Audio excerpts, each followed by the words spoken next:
Moses led Israel onward from the Red Sea, and they went out into the wilderness of Shur. And they went 3 days in the wilderness, and found no water. When they came to Marah, they couldn't drink from the waters of Marah, for they were bitter. Therefore its name was called Marah. What shall we drink? Then he cried to the Lord. The Lord showed him a tree, and he threw it into the waters, and the waters were made sweet. If you will diligently listen to the Lord your God's voice, and will do that which is right in his eyes, and will pay attention to his commandments, and keep all his statutes, I will put none of the diseases on you which I have put on the Egyptians, for I am the Lord who heals you. They came to Elim, where there were 12 springs of water and 70 palm trees. They encamped there by the waters. They took their journey from Elim, and all the congregation of the children of Israel came to the wilderness of Sin, which is between Elim and Sinai, on the 15th day of the 2nd month after their departing out of the land of Egypt. The whole congregation of the children of Israel murmured against Moses and against Aaron in the wilderness.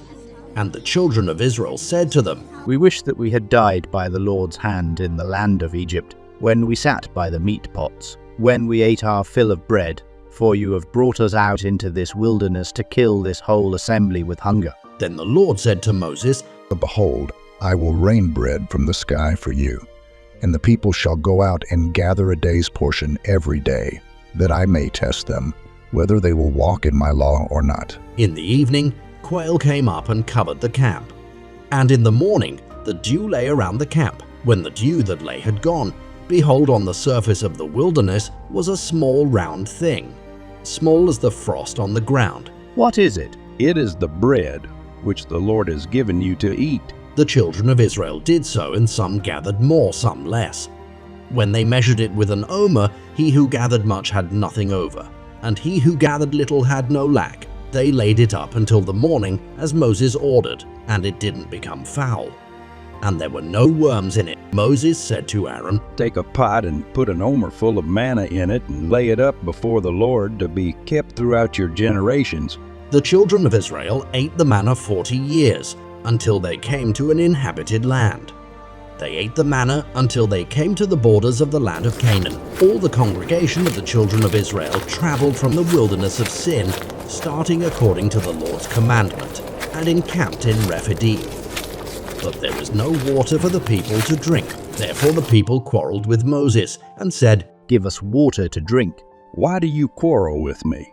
Why do you test the Lord? The people were thirsty for water there. So the people murmured against Moses and said, Why have you brought us up out of Egypt to kill us, our children, and our livestock with thirst? Moses cried to the Lord, saying, What shall I do with these people? They're almost ready to stone me.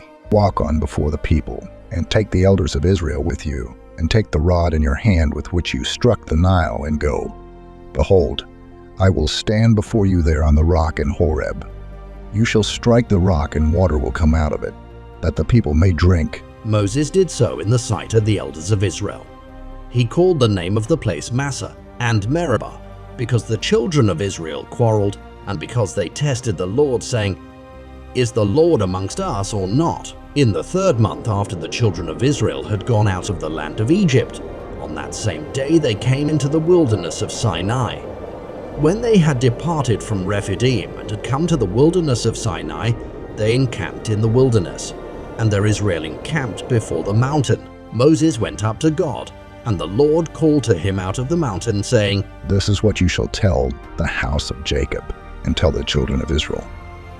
You have seen what I did to the Egyptians, and how I bore you on eagle's wings, and brought you to myself. Now therefore, if you will indeed obey my voice and keep my covenant, then you shall be my own possession from amongst all peoples.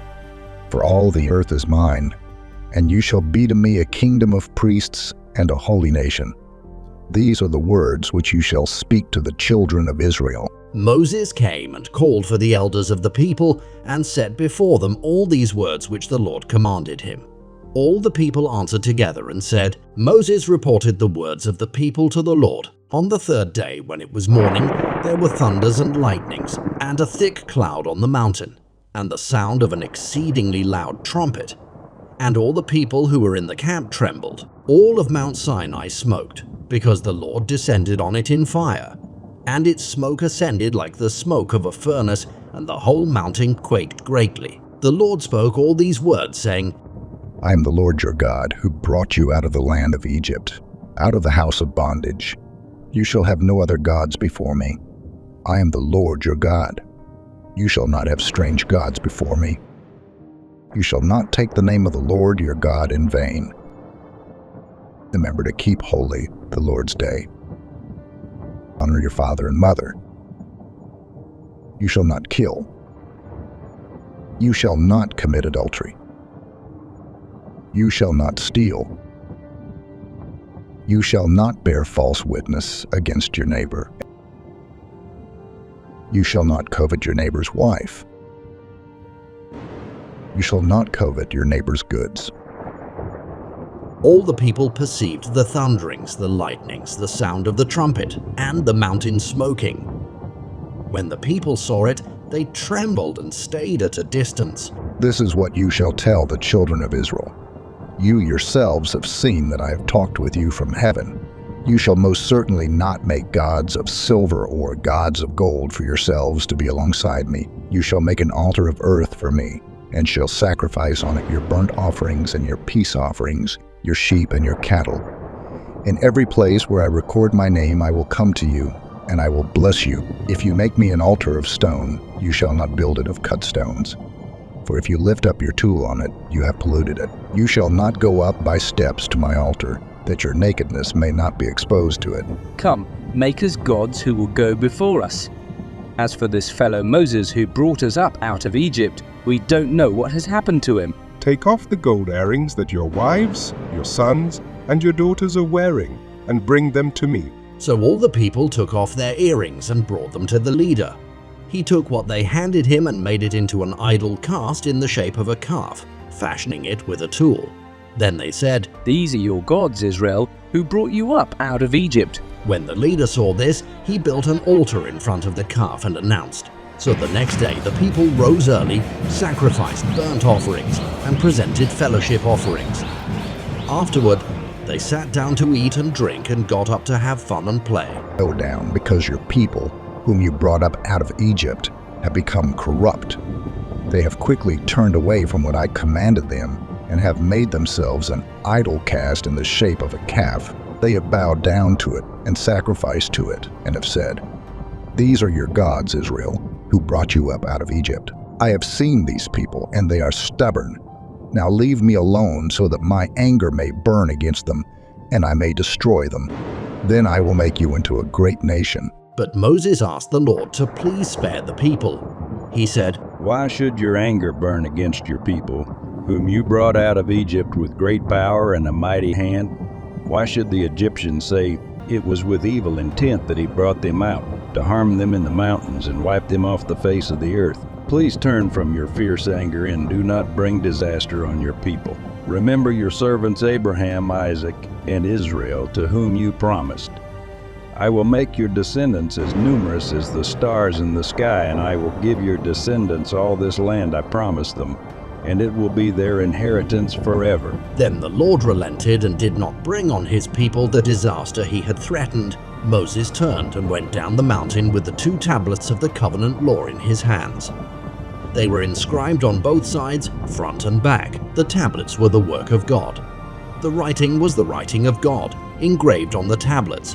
When Joshua heard the noise of the people shouting, he said to Moses, There is the sound of war in the camp. It is not the sound of victory, it is not the sound of defeat.